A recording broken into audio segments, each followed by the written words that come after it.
Treasurer Luke Stepsis from Panama, a restaurant and function venue in Fitzroy, was gutted by the government's announcement last Friday with barely 10 hours' notice of a harsh lockdown. When will Luke and the hundreds of thousands of small businesses that have been hit by this government's harsh lockdown be fully compensated for all of their losses? For those business owners who have been affected, they can be assured that this government has stood with them every step of the way and will continue our efforts to stand by Victorians. Some $13 billion worth of investment by this government today in dealing with economic recovery, in dealing with the support for businesses, in dealing with the resourcing of the pandemic.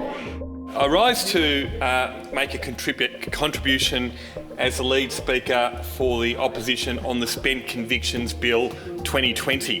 It is about ensuring that we do rehabilitate where we can, put them on the right path, but unfortunately when a young person commits an adult crime, these can't be considered in the same manner as something that we would consider a silly crime and would be spent and forgotten. Many people and groups have fought for this change for so long, particularly Aboriginal and Torres Strait Islander organisations, including the Victorian Aboriginal Legal Service and those involved in the Woordungan Justice Project. Other advocates include the Law Institute, Liberty Victoria, the former Greens spokesperson for Justice, Sue Pennicue, and also Fiona Patton, who both introduced private members' bills for spent convictions.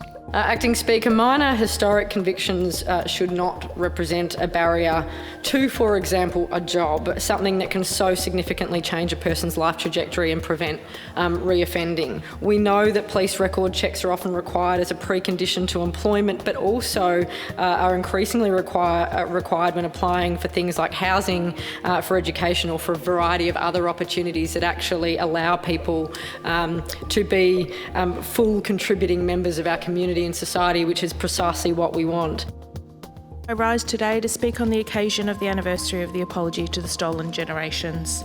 In the years since, many hundreds of survivors and their families, emboldened by the promise of the apology, have sought to connect with families, find their truth, and begin the long journey to healing. I'd like to acknowledge the organisations in the Northern Metropolitan Region that work with survivors and their families in this journey. We must make right, and that's why I'm delighted to follow the progress of the landmark Stolen Generation Redress Scheme, a plan that will help Aboriginal communities heal, because it's never too late to do the right thing.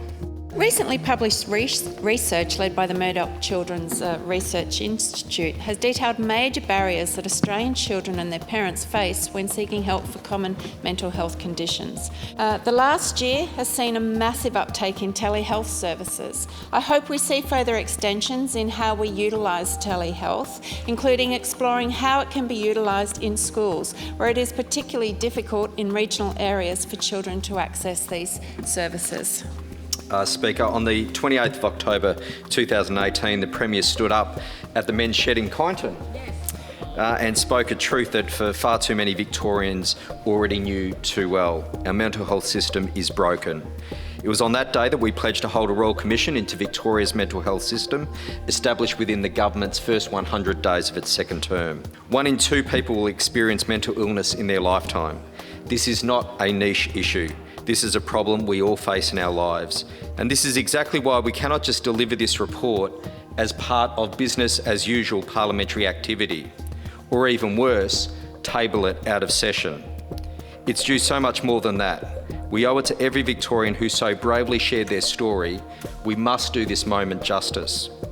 This motion moves that the final report of the Royal Commission will be tabled on Tuesday the 2nd of March 2021 as part of an historic joint sitting of the Victorian Parliament.